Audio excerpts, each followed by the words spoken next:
Assalamualaikum dan salam sejahtera. Okey, pada hari ini kita akan belajar tajuk seterusnya, bentuk pemilikan perniagaan perkongsian. Okey, ini adalah contoh perniagaan yang dijalankan secara perkongsian. Okey, maksud perkongsian dalam buku teks kamu adalah kerjasama antara dua atau lebih individu bagi menjalankan perniagaan, di mana mereka bersetuju untuk bergabung tenaga bagi menjalankan perniagaan berasaskan syarat yang dipersetujui bersama. Okay, mengikut Akta Perkongsian pula, perkongsian ialah suatu perhubungan yang wujud di antara orang-orang yang menjalankan perniagaan bersama bagi maksud mendapatkan keuntungan. Okay, perniagaan perkongsian ini boleh ditubuhkan secara lisan, maknanya bercakap je. Okay, kita nak setuju nak jalankan perniagaan perkongsian ataupun bertulis. Bagi yang secara lisan atau tanpa perjanjian bertulis, maknanya jika ada masalah dia akan tertakluk kepada Akta Perkongsian. Okay, surat ikatan perjanjian perkongsian pula adalah merupakan perjanjian perkongsian di mana syarat-syarat perkongsian akan dicatatkan dalam dokumen ini untuk mengelakkan berlaku perselisihan. Jadi dalam perkongsian, kalau secara lisan dia akan mengikut Akta Perkongsian. Kalau dia ada buat perjanjian, maknanya dia akan ikut surat ikatan perjanjian perkongsian. Contoh untung, pembagian untung. Dalam Akta Perkongsian, pembagian untung adalah sama rata.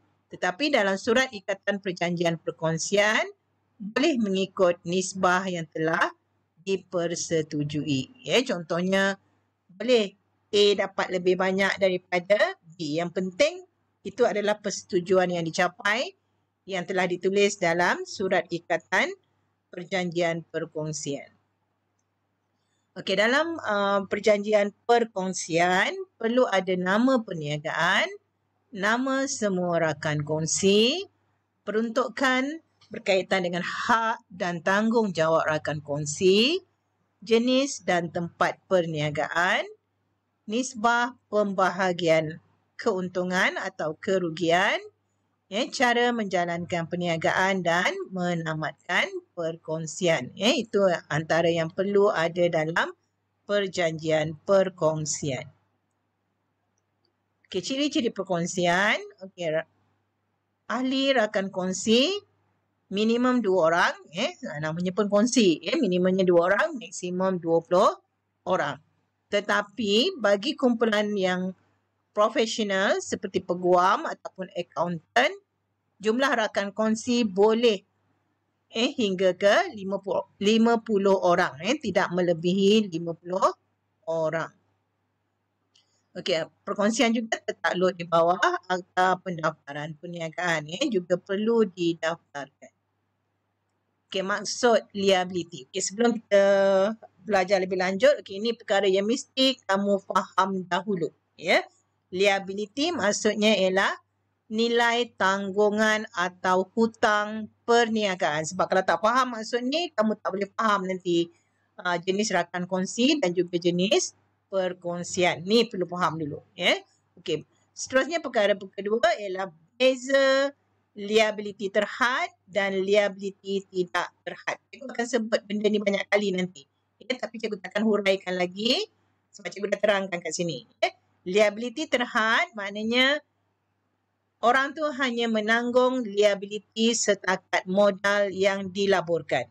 Contohnya dalam perniagaan perkongsian ni, Ali dengan Siti adalah rakan kongsi. Ali melabur RM100,000. Ali menanggung liability terhad. Jika Ali menanggung liability terhad, maknanya kalau perniagaan ni banyak hutang, okey, duit dia RM100,000 dalam perniagaan tadi yang dilaburkan akan digunakan untuk melunaskan hutang. Tapi kalau ada lagi baki hutang, maknanya tak boleh tuntut harta peribadi kali. Okey, tapi katalah Siti tadi ya adalah menanggung liability tidak terhad. Ya, kalau Siti menanggung liability tidak terhad, jika hutang perniagaan masih ada, ya maknanya katalah Siti pun melabur RM100,000, maknanya RM100,000 tadi dah digunakan untuk melunaskan hutang. Lepas tu ada lagi hutang perniagaan. Bila ada lagi hutang perniagaan, maknanya harta peribadi Siti tadi boleh dituntut bagi menjelaskan liability ataupun hutang yang ada tadi. Ya, okey, tu beza liability terhad dan liability tidak terhad. Ni penting kamu faham. Siapa yang tak faham tu ulang balik benda video ni kat sini. Okey, jenis-jenis dan liability rakan kongsi. Ini tajuk ni kita belajar tentang jenis rakan kongsi. Jenis rakan kongsi ni sebenarnya kita lihat kepada liability yang mereka tanggung. Okey, kita ada rakan kongsi berhad, kita ada rakan kongsi lelap, kita ada rakan kongsi biasa dan juga rakan kongsi aktif serta rakan kongsi nominal ataupun namaan. Okey, rakan kongsi berhad, liability rakan kongsi ini terhad kepada jumlah modal yang dilaburkan sahaja. Tidak melibatkan harta peribadi. Tetapi rakan kongsi ini tiada kuasa menguruskan perniagaan. Hanya dibenarkan memeriksa rekod dan akaun perniagaan. Okey, rakan kongsi lelap menanggung liability tidak terhad, tidak aktif dalam pengurusan. Namanya pun rakan kongsi lelap. Tidak aktif dalam pengurusan. Hanya menyumbangkan modal sahaja. Okey, rakan kongsi biasa pula, liability-nya adalah tidak terhad. Berhak menguruskan perniagaan. Itu rakan kongsi biasa. Okey, seterusnya rakan kongsi aktif. Dia lebih kurang sama macam rakan kongsi biasa tadi, iaitu liability-nya tidak terhad, tetapi dia aktif dalam menguruskan perniagaan. Maknanya dia yang lebih menguruskan perniagaan, jadi dia akan dibayar gaji secara bulanan. Okay, rakan kongsi nominal ataupun namaan, di mana nama rakan kongsi ini digunakan dalam perniagaan. Jadi rakan kongsi ini dia tak mengeluarkan modal. Dia tak mengeluarkan modal tetapi dia perlu menanggung liability yang tidak terhad. Biasanya kita akan pilih orang yang terkenal ataupun ada nama lah sebagai rakan kongsi nominal sebab dia akan memberi faedah kepada perniagaan kita. Contohnya ada artis popular, kawan kita, kita ajak dia jadi rakan kongsi, kita gunakan namanya dalam perniagaan kita. Jadi maknanya dia ada faedah lah kepada perniagaan kita. Itu sebabnya kita sanggup ambil dia sebagai rakan kongsi walaupun dia tak mengeluarkan modal. Okey, seterusnya jenis-jenis perkongsian. Kita ada perkongsian biasa, perkongsian berhad dan juga perkongsian liability terhad. Untuk perkongsian liability terhad ni cikgu akan terangkan kemudian sama ada video yang lain ataupun masa bersemuka nanti insyaAllah. Okey, perkongsian biasa. Okey, semua rakan kongsi terdiri daripada rakan kongsi biasa. Yang ini untuk tajuk ni kamu kena ingat balik tentang kaitan dengan rakan kongsi tadi dan jenis rakan kongsi dan juga liability tadi.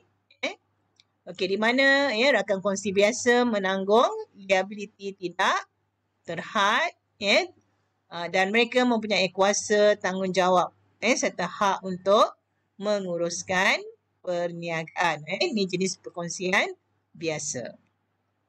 Okey, perkongsian berhad pula terdapat beberapa orang rakan kongsi yang mempunyai liability yang terhad. Jadi bagi perkongsian biasa tadi dalam tu ada rakan jenis ahlinya adalah rakan kongsi biasa. Tapi dalam perkongsian berhad ada rakan kongsi berhad, di mana liability mereka adalah terhad, iaitu setakat jumlah modal yang dilaburkan sahaja, tetapi tidak mempunyai kuasa dalam pengurusan perniagaan. Jadi siapa yang uruskan perniagaan perkongsian berhad ni? Okey, sebenarnya dalam perkongsian berhad, walaupun ada rakan kongsi berhad, tapi mesti ada seorang, sekurang-kurangnya seorang rakan kongsi biasa yang menanggung liability tidak terhad. Jadi maknanya dalam perkongsian berhad, ada rakan kongsi berhad dan juga tidak rakan kongsi biasa. Jadi rakan kongsi biasa inilah yang akan bertanggungjawab menguruskan perniagaan.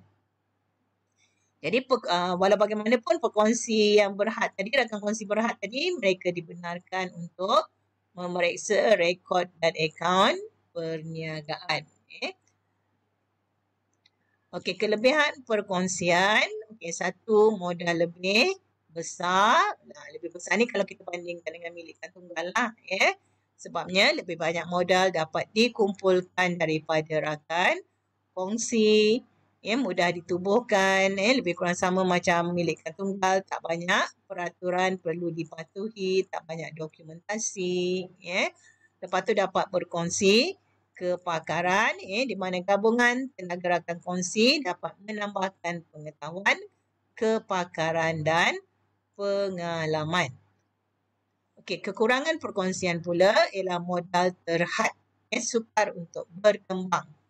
Tadi kita kata modal banyak kan? Ni modal terhad pula. Okey, mungkin ada yang tanya macam tu.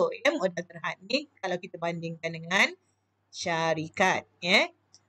Okey, jadi yang kedua, kekurangannya ialah tidak berterusan. Maknanya bila ada rakan kongsi yang meninggal dunia, muflis ataupun berlaku perselisihan faham, perniagaan ini akan terbubar. Okey, seterusnya liability tidak terhad. Bagi perkongsian biasa ataupun yang berhad tadi, tetap ada rakan kongsi yang mengalami liability tidak terhad. Jadi mana aset peribadi rakan kongsi boleh digunakan untuk menjelaskan hutang perniagaan. Okey. Sekian, terima kasih.